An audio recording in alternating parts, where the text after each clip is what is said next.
प्रभाग क्रमांक 29 मध्ये आलेलो आहे। प्रभाग क्रमांक 29 हा नुकताच छत्रपती संभाजीनगर महानगरपालिकेला जोडलेला हा नवीन प्रभाग आहे। या प्रभागामध्ये नक्षत्रवाडी असेल, कांचनवाडी, इटखेडा हा प्रभाग आहे। ह्या प्रभागाचा जो विकास आहे तो छत्रपती संभाजीनगरसाठी खूप अत्यंत गरजेचा आहे। आपल्यासोबतच आज राष्ट्रवादी काँग्रेसचे उमेदवार असलेले कर्डिले सर आहेत। काय सांगाल तुम्ही, आज उमेदवार आहात? ह्या प्रभागामध्ये गेल्या 25 वर्षापासून राहतो, परंतु धरणउशाशी कोरडघाशी शहराचा मुख्य प्रश्न गेल्या 40-45 वर्षापासून पाण्याचा आहे। एवढं मोठं 100 TMC धरण पैठण इथून 35 किलोमीटर असतानासुद्धा कुठल्याही यंत्रणेने त्याच्यावर कुठलीही गंभीरपणे विचार न केल्यामुळे आज प्रत्येक महिला व नागरिकांना पाण्याचा सामना करावा लागतो। त्यानंतर प्रभागामध्ये एक विचार जर केला, आम्ही फिरत असताना पाहतो की आपण टॅक्स भरतो गुलमंडीचा, परंतु त्या प्रकारे सुविधा आजपर्यंत मिळालेली नाही। ही नागरिकाचं हे आहे।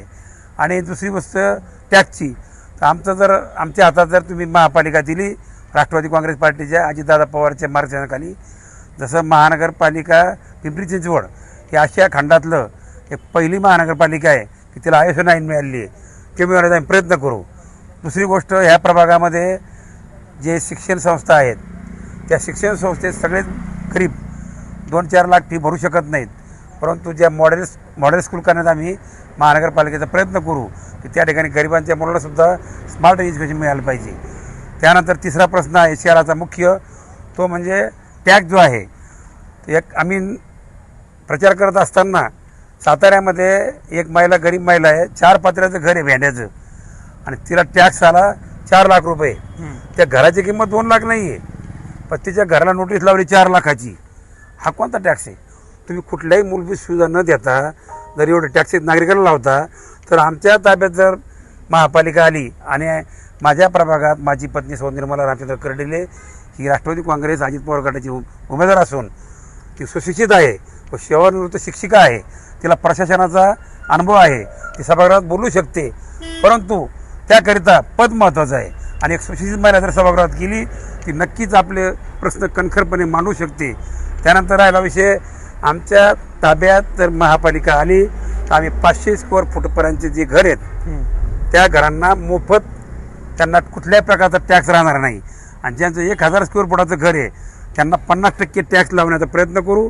आणि ज्या लोकांचं आता अतिक्रमण हटवामध्ये पैठण रोड असेल, कांचनवाडी, त्यानंतर मिटमिटा असेल, पडेगाव असेल, हरसूल असेल, तुमचं बायपास असेल, ह्या नागरिक गेल्या 5-6 महिन्यापासून परेशान आहेत।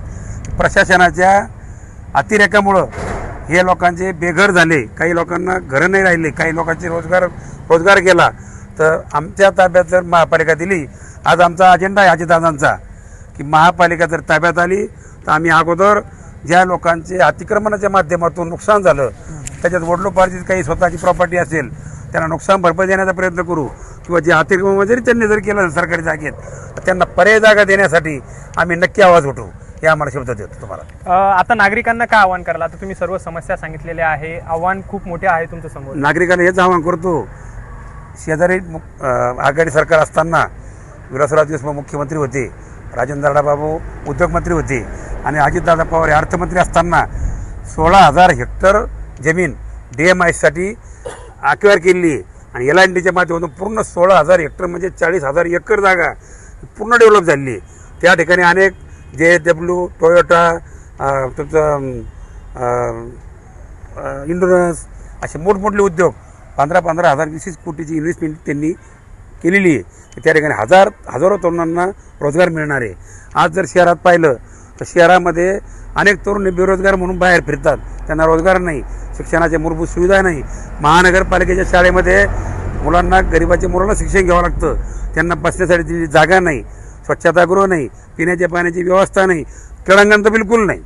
आज क्रीडा क्षेत्रात जे आपण भारतात मागं आहे त्याचं कारण एकच आहे की महानगरपालिका असेल, जिल्हा परिषद असेल, ह्या शाळेमध्ये जी मुलं शिकतात ती गरिबाची मुलं शिकतात की ज्यांना कुठंतरी रोजंदारीने काम करावं लागतं, त्याशिवाय खायला मिळत नाही। मग ह्या लोकांच्या मुलांनी का चांगलं शिकायचं नाही? तर माझी पत्नी जर नगरसेविका झाली मला खात्री आहे की ती नक्कीच त्या ठिकाणी ते स्मार्ट स्कूल करण्याचा प्रयत्न करील की माझ्या पहिलीचा मुलगासुद्धा प्रभागातील गरिबाचा मुलगासुद्धा कॉम्प्युटर शिकला पाहिजे। कारण जे पालकाची ऐपत आहे 2 लाख भरण्याची त्यांची मुलं पहिलीची मुलं कॅम्प्युटर चालवतात, पण माझ्या गरिबाच्या मुलाला चांगलं शिक्षण मिळत नाही. आमचं भर जास्त राहील शिक्षण, प्रभागाचं सौंदर्यीकरण, रस्ते, एक क्रिएटिव्ह डेव्हलपमेंट सिटी. आजपर्यंत काय झालं, ह्या लोकांनी फक्त गुत्तेदारी ठेकेदारी केली, डबल बिलं काढली. वाईट असं वाटतं की स्मशानभूमी जर एखाद्या अंत्यविधीला गेलं तर त्या ठिकाणी लोकांना बसण्यासाठी सुद्धा जागा नाही.